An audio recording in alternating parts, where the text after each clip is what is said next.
வணக்கம் உறவுகளே. கோலா மீன் எப்படி வறுக்கணும்னு சொல்லிட்டு நான் வாயாலேயே சொல்லியிருந்தேன். அதை செஞ்சு காமிக்கவே இல்லை. இப்போ நம்ம கோலா மீன் எப்படி வறுக்கலாம் அப்படின்றத பார்த்துருவோமுங்க. அதாவது ஃபஸ்ட்டு கோலா மீன் வந்து அரிப்புத்தன்மை உடையது. அதனாலேயே நம்ம கண்டிப்பாக குழம்பு வச்சாலும் வறுத்தாலும் தேங்காய் சேர்த்தே ஆகணும். நீங்கள் வறுக்கிறதுக்கு என்ன பொடினாலும் போட்டுக்கலாம். மீன் வறுவல் பொடி போட்டுக்கலாம், இல்லை வெறும் தனி மிளகாய் தூள் போட்டுக்கலாம். நாங்கள் யூஸ்வலாக எப்பயுமே குழம்புக்கு வைக்கிற தூள் தான். காரம் வேணும்னா தனி மிளகாய் தூள் சேர்த்துப்போம். இந்த மீன் வறுக்கிற பொடியெலாம் நாங்கள் யூஸ் பண்ண மாட்டோம். நாங்கள் எப்பயுமே மிளகாய் தூள் தான். உங்களுக்கு என்ன மீன் வறுக்கிற எந்த தூள் யூஸ் பண்ணுவீங்களோ அதை யூஸ் பண்ணிக்கோங்க.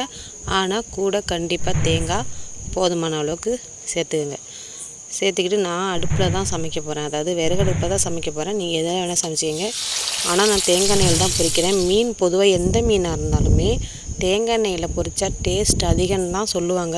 எனக்கும் தேங்காய் எண்ணெயில் பொரித்தா எனக்கு ரொம்ப பிடிக்கும். உங்களுக்கு எந்த எண்ணெய் பிடிக்குதோ அந்த எண்ணெயில் நீங்கள் மீனை வறுத்துக்குங்க. ஆனால் கோலா மீனுக்கு தேங்காய் கண்டிப்பாக சேர்த்தே ஆகணும்னு சொல்லிவிட்டேன். அதுக்கப்புறம் சேர்க்காமல் வறுத்து அரிக்குதுன்னு சொல்லக்கூடாது. ஏன்னா கோலா மீன் வந்து நடுக்கடலில் தான் கிடைக்கும். அதாவது கடலில் வந்து எண்ணெய் கப்பல் இருக்குது. அந்த எண்ணெய் கப்பலுக்கு பக்கத்தில் போனால் மட்டும்தான். இது ரொம்ப கஷ்டப்பட்டு தான் அந்த மீனை பிடிச்சிட்டு வருவாங்க. ரொம்ப தூரமாக போகணும்.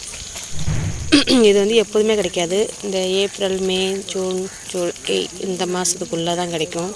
அந்த டைமில் தான் போட்டு இந்த மீன் பிடிக்கிறதுக்காகவே போவாங்க. அதுக்கு முன்னாடி பின்னாடி கிடைக்குமான்னு எனக்கு தெரியாது. ஆனால் அந்த டைம் தான் அதிகமாக இந்த மீன் பிடிக்கிறதுக்காக போட்டு போகும். இதேமாரி உங்கள் சைடில் கோலா மீன் கிடச்சிது அப்படின்னாக்கா வாங்கி இதே போல் வறுத்து சாப்பிட்டு பாருங்கள். எப்படி இருக்குன்னு கமெண்ட் பண்ணுங்கள். ஓகே, பாய்.